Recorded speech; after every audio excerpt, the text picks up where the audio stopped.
Hello everyone, welcome back to Coding Hunt. मेरा नाम है जतिन और मैं आ चुका हूँ सीएसएस की एक और नई वीडियो लेके। तो यार इस वाली वीडियो के अंदर हम बात करने वाले हैं ट्रांजिशन के बारे में। ठीक है, 2D transition and 3D transition, ये सारी चीज़ें काम में आती है हमारे वेब पेज के अंदर एनिमेशन बनाने के लिए। ठीक है, तो बहुत ही ज़रूरी टॉपिक है। अगर आपको मतलब पहले से थोड़ा सा नॉलेज है तो हम एकदम एडवांस तक सीखने वाले हैं। ठीक है, और अगर नई नॉलेज है थोड़ा सा भी तो यार वीडियो के एंड तक आपको सारे के सारे ट्रांजिशन आ जाएंगे। ठीक है, आप एनिमेशन बनाना सीख जाओगे।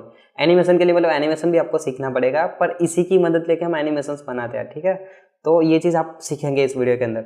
और यार लास्ट वाला वीडियो नहीं देखा तो हमने ग्रेडियंट पे बना के रखा है, जाओ और जाके देख लो अगर आपको ग्रेडियंट के बारे में नहीं पता तो। ठीक है, तो चलो जल्दी से शुरू करते हैं। तो सबसे पहले मुझे करना पड़ेगा, यहाँ पर मैं ओपन करता हूँ अपनी एक फाइल। ठीक है, कौन सी फाइल? अपनी जो CSS3 की बना के रखी थी ना, वही फाइल मैं ओपन कर लेता हूँ। इसको मैं ओपन करता हूँ कहाँ पर? VS कोड के अंदर। तो ओपन विद कोड मुझे जो ऑप्शन मिल रहा है उसको मैं निकाल देता हूँ, और ये 13 वाली ओके इसको भी निकाल देता हूँ। और सबसे पहले एक नई मतलब मेरे को एक फाइल बनानी पड़ेगी जो कि होगा हमारा CSS14.html। ठीक है, मेरे को एक HTML की फाइल बनाने की जरूरत पड़ी, वो मैंने बना ली। और मैं यहाँ पर बॉयलरप्लेट कॉल ला देता हूँ एक्सक्लेमेशन मार्क और एंटर करके, तो आ जाएगा।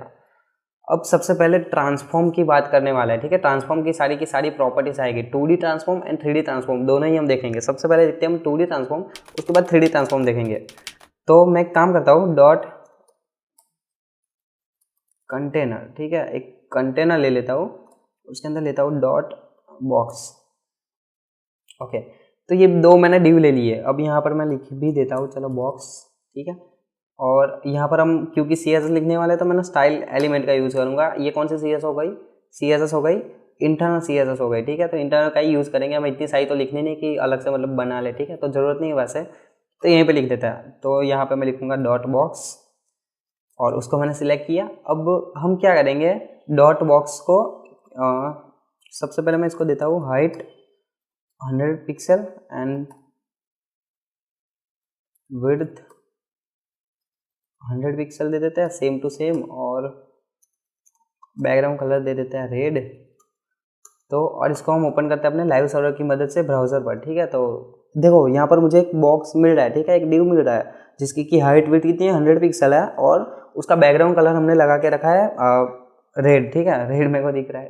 ठीक है, तो इसके अंदर मैं क्या करता हूँ, सबसे पहले मैं लगाता हूँ ट्रांसफॉर्म, और उसके बाद इसके अंदर सारे के सारे जो होंगे हमारे वो होंगे हमारे फंक्शंस। ठीक है, जैसे ये रोटेट हो गया, ये ट्रांसलेट, वो सारी चीज़ें होती है।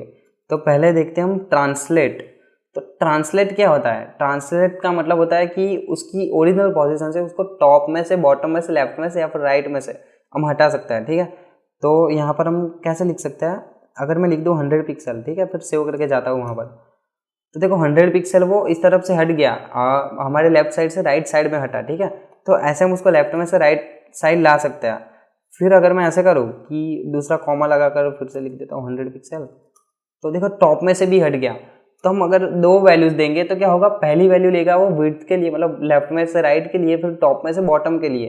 तो हम ऐसे उसको उसकी ओरिजिनल पोजीशन से हटा सकते हैं। अगर मैं चाहूँ इसको तो ना माइनस में भी कर सकता हूँ, पर यार माइनस में करूंगा तो क्या होगा, वो उस तरफ चला जाएगा। ये जो थोड़ा सा दिख रहा है उसका रीज़न क्या है कि बाय डिफॉल्ट ना मार्जिन पेडिंग देके रखता है HTML कुछ एलिमेंट्स को। तो बस वही है कि ये थोड़ी सी मार्जिन थी, तो 100 पिक्सल जो भी मार्जिन रहेगी ना वो यहाँ पर मेरे को दिख रही है। अगर मैं इसको भी -100 पिक्सल कर दूँ तो बस वो भी उल्टा काम करेगा। क्या करेगा, बॉटम में से टॉप में चला जाएगा। देखो यहाँ पर एक छोटा सा मतलब जो भी मार्जिन रही थी वही दिख रहा है, पर मैं इसका भी मेरे पास इलाज है। मैं करूँगा यहाँ पर 50 पिक्सल कर दूंगा माइनस, पूरा 100 नहीं करेंगे, ताकि एटलीस्ट हमें वो आधा दिख जाए तो पता चले भाई हाँ है ना, वापस जा रहा है, वो टॉप में जा रहा है या फिर लेफ्ट में जा रहा है। तो ये होता है हमारा ट्रांसलेट प्रॉपर्टी। ठीक है, उसके बाद हम बात करने वाले हैं रोटेट के बारे में। तो इसको एक काम करता हूँ, इसको ना ऐसा का ऐसा ही रहने देता हूँ बॉक्स को, और उसके बाद लिखता हूँ डॉट बॉक्स 2। ठीक है, तो बॉक्स 2 नाम मैंने बना लिया, और यहाँ पर लिख भी देते हैं चलो बॉक्स 2। और इसको हम अलग से सिलेक्ट करेंगे डॉट, एक काम करता है इतनी सारी मेहनत नहीं करनी, इसको ना कॉपी कर लेंगे नीचे की तरफ, अल्टर शिफ्ट डाउन एरो, तो पूरा मतलब कॉपी होके मिल जाएगा मेरे को। और यहाँ पर 2 कर देते हैं। हाइट विड्थ तो मेरे को चाहिए ही, बस ट्रांसफॉर्म के बाद जो ट्रांसलेट आ रहा है ना उसकी जगह पे मैं कर दूंगा रोटेट। तो रोटेट और रोटेट के अंदर हम डिग्री में रोटेट करवा सकते हैं, ठीक है। वो पिक्सल नहीं हो सकता, वो डिग्री में हो सकता है। लाइक मैं यहाँ पे करवा दूँ 30, टी क्यों लिख रहा हूँ मैं, DEG मतलब कि डिग्री, तो 30 डिग्री वो रोटेट हो गया। देखो वो उसका जो सेंटर पॉइंट रहेगा वहाँ से वो 30 डिग्री रोटेट होगा। कैसे होगा? क्लॉकवाइज होगा, ठीक है। आपके हिसाब से मतलब आप वीडियो देख रहे हो तो आपको ऐसे दिखेगा क्लॉकवाइज, मेरे लिए ऐसे है, ठीक है। तो ये होगा हमारा क्लॉकवाइज। ओके, आपको मतलब वीडियो में तो सेम ही दिखने वाला है।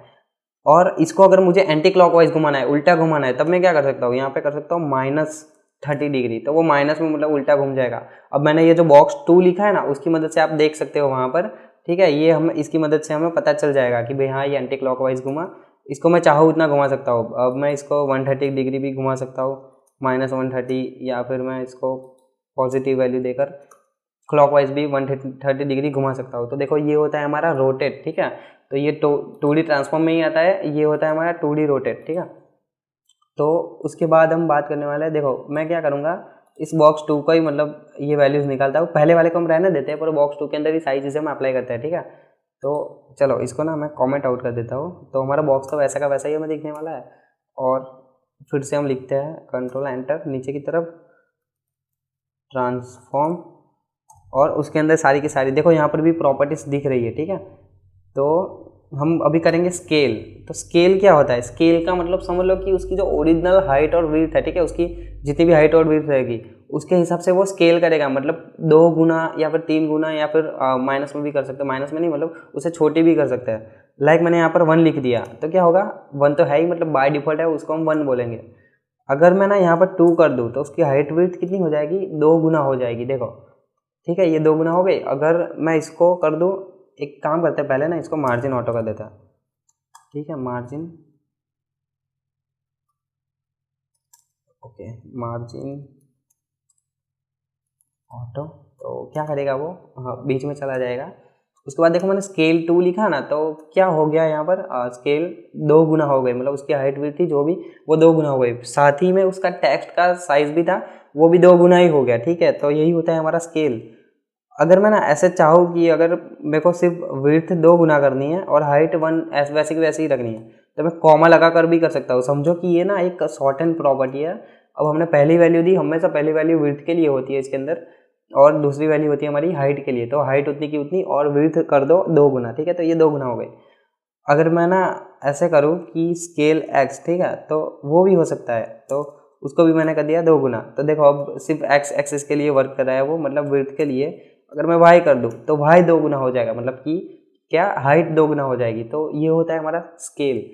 हाँ ठीक है। तो अभी एक चीज़ और रह गई कि इसको ना हम कम कैसे कर सकता है, मतलब ज़्यादा तो कर दिया 2 गुना, अब 1.5 भी कर सकता है, ठीक है। पर मैं ना 0.5 भी कर सकता हूँ। ये क्या हो गया, 15% हो गया उसका, जो ओरिजिनल था ना उससे 15% हो गया। सॉरी 15 बोल रहा हूँ मैं, 50% हो गया, ठीक है। आधा मतलब 50%, तो ये आधा 50% हो गया, ठीक है। तो ऐसे हम उसकी स्केल मतलब ज़्यादा या फिर छोटा कर सकते हैं, वही होता है हमारा ट्रांसफॉर्म स्केल, ठीक है। और उसको एक्स एक्सिस या फिर वाई एक्सिस के लिए अलग से भी कर सकता है। फिर इसको मैं कंट्रोल स्लैश करके फिर से कमेंट आउट कर देता हूँ। फिर ठीक है, मेरे को इसको थोड़ी करना था, मैं इसको रखता हूँ और नीचे वाले को, ठीक है। तो इसको कंट्रोल स्लैश और फिर से लिखते हैं ट्रांसफॉर्म, ओके, ट्रांसफॉर्म स्क्यू, हाँ स्क्यू। तो देखो स्क्यू क्या होता है, इसमें स्क्यू वाई और स्क्यू एक्स भी होता है, पहले वो देख लेते हैं। पहले स्क्यू वाई लिखता हूँ मैं, हम करते हैं स्क्यू एक्स कितना करें, 100 पिक्सल, ठीक है। ओके ये 100, हाँ ठीक है। तो ये जैसे हमने रोटेट देखा था ना, वो क्या हो रहा था, पूरा का पूरा रोटेट हो रहा था। ये स्क्यू होगा मतलब ऐसे थोड़ा सा मुड़ेगा, जो हमारा ड्यू है ना वो इस तरीके से हमें मुड़ा हुआ दिखेगा। तो इसकी वैल्यूज हम दे सकते हैं डिग्री के अंदर, ठीक है। मैंने यहाँ पर स्क्यू कर दिया उसको, स्क्यू एक्स का स्क्यू वाई का यूज़ किया, कितना 30 डिग्री किया। अब मैं उसको कितनी भी डिग्री ऐसे मोड़ सकता हूँ, ठीक है। अगर आपको ऐसा करना है तो इसकी मदद से कर सकते हो। अगर मैं इसको y की जगह पर x लिख दूँ तो x एक्सिस पे वो वर्क करेगा, मतलब उल्टा हो जाएगा। अभी पहले कैसे ऐसे हो रहा था, अब ऐसे होगा, ठीक है। ये होता है हमारा स्क्यू, अगर आप समझ पा रहे हो तो, ठीक है। मतलब वैसे इसका शेप देख के समझ में आ ही रहा होगा, ठीक है। तो ये होता है हमारा स्क्यू। और अभी x हम और y हमने दोनों ही यूज़ किया था। अब मैं यहाँ पर कोई एक ही वैल्यू भी यूज़ कर सकता हूँ, ठीक है। कि स्क्यू, फिर उसके बाद ऐसे 10 डिग्री ऐसे भी कर सकता है, ठीक है। तो ये दोनों वर्क करेगा। तो इस तरीके से भी हम स्क्यू का यूज़ कर सकते हैं। ये होता है हमारा ट्रांसफॉर्म स्क्यू, ठीक है। ठीक है, अब फाइनली हमारा 3D ट्रांसफॉर्म के बारे में बात करते हैं। तो 3D ट्रांसफॉर्म क्या होता है कि कोई भी एलिमेंट को हमने ऐसे तो रोटेट करा लिया, ठीक है। ये हमने जो रोटेट किया था यहाँ पर, कहाँ गया रोटेट, हाँ ये रहा, ये रोटेट किया था हमने, इसको बोलते हैं हम 2D रोटेट किया, ठीक है। अगर हमें उसको 3D रोटेट करना है तो मैं कैसे करवा सकता हूँ, तो उसके लिए भी हम देख लेते हैं। तो उसके लिए भी ट्रांसफॉर्म ही यूज़ करने वाले हैं, बस उसके अंदर रोटेट भी यूज़ होने वाला है। तो ऐसे कर सकते हैं रोटेट एक्स और फिर एंगल, मतलब हमें यहाँ पर एंगल नहीं लिखना, हम यहाँ पे लिख देंगे 30 डिग्री। रोटेट एक्स में कर देता हूँ यहाँ पर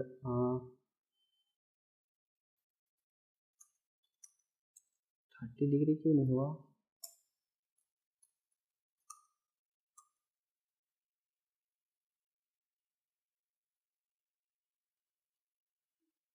एक मिनट, मैं इसको बताऊँ 90 डिग्री।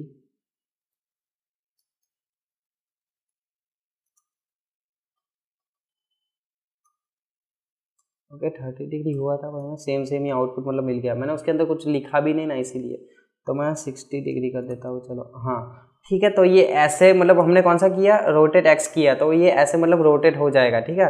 तो अभी हमने 90 डिग्री किया था ना, तो फिर दिखेगा ही नहीं ना, क्योंकि वो 3D रोटेट हो रहा है इसलिए। तो इस तरीके से हम कर सकते हैं।